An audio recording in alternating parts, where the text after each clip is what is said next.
one of the 5 Best Picture nominees of 1981. The other ones were Reds, Chariots of Fire, which actually did win, Raiders of the Lost Ark, Atlantic City, and this film, On Golden Pond, a film that I remember my parents taking me to in 1981, and I was not interested. I was 9 years old, and it was a very similar experience to when they took me to see a Broadway or a live play of The King and I, and it featured an actor making his last tour in this production by the name of Yul Brynner. And I remember thinking, why am I here? But that experience and the experience of seeing On Golden Pond has really stuck with me in terms of where I now am in my career as somewhat of a movie expert.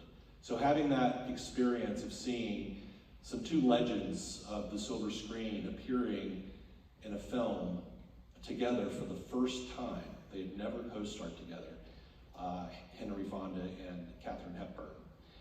In fact, they had never even met before this film went into production, but I'm getting ahead of myself.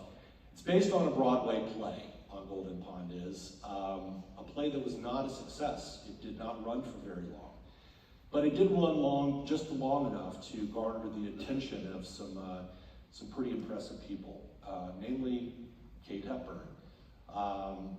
She was very much interested in appearing in this film adaptation of the play, and Henry Fonda also became interested in it.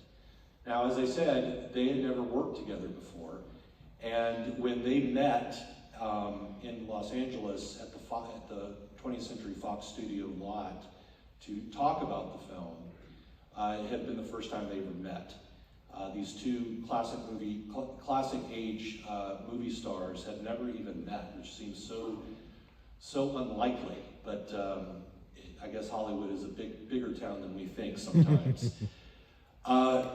Now, with both of them on board, they weren't exactly money makers at the box office, and so it was difficult to find some financing for this picture. Well, somebody that also came to co-star in the film, Jane Fonda, put up a good part of the money to finance the film.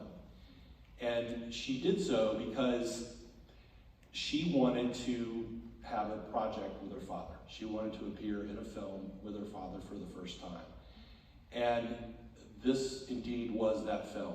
And when you watch the film, you know, the relationship between Norman, played by Henry Fonda, and Chelsea, his grown daughter, is very fraught with a lot of baggage in the film.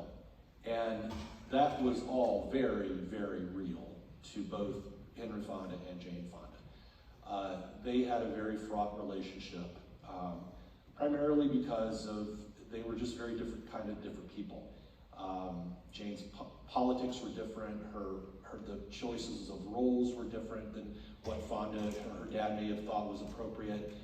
And on top of that, Henry Fonda was, by Jane Fonda's own recollection, was a rather distant man.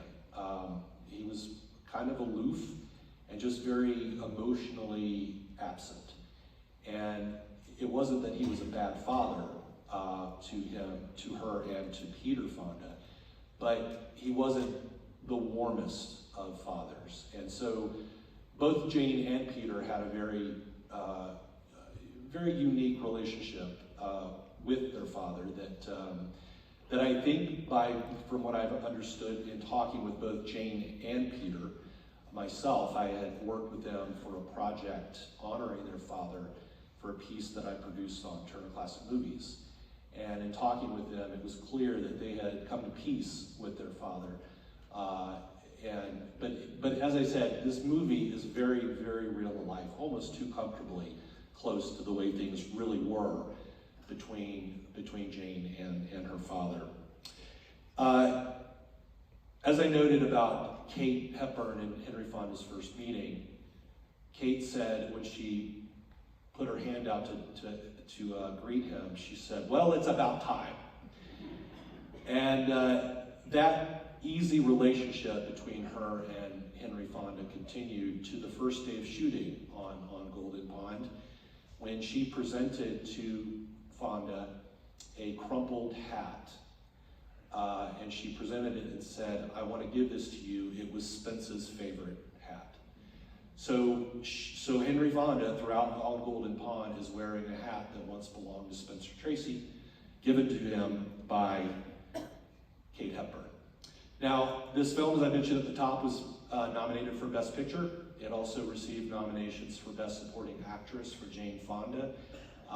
It received the Oscar for Best Adapted Screenplay, and it resulted in Kate Hepburn's 4th Academy Award for Best Actress in 1981, a feat that has not yet been equaled, although Frances McDormand is getting closer, having won 3. And as for Henry Fonda, he too was nominated for only the 2nd time in his long career. His first nomination was for the 1940 film The Grapes of Wrath, and that year he lost the statuette to his best friend Jimmy Stewart, who won for The Philadelphia Story. But when Henry Fonda appeared in this film and his battles with his health, he had a very bad heart, were very public. A lot of people went on Golden Pond knowing that this was probably going to be his last film, and indeed, he was most likely delivering an Academy Award-winning performance. And indeed, he did win the Oscar that year. He was too sick to attend the ceremony to receive the statuette, but his daughter Jane did. And 3 weeks after the ceremony, Henry Fonda passed away. So this film is very meaningful to obviously to the Fondas, but also to people who have similar relationships with their parents, their grandparents, and so on and so forth.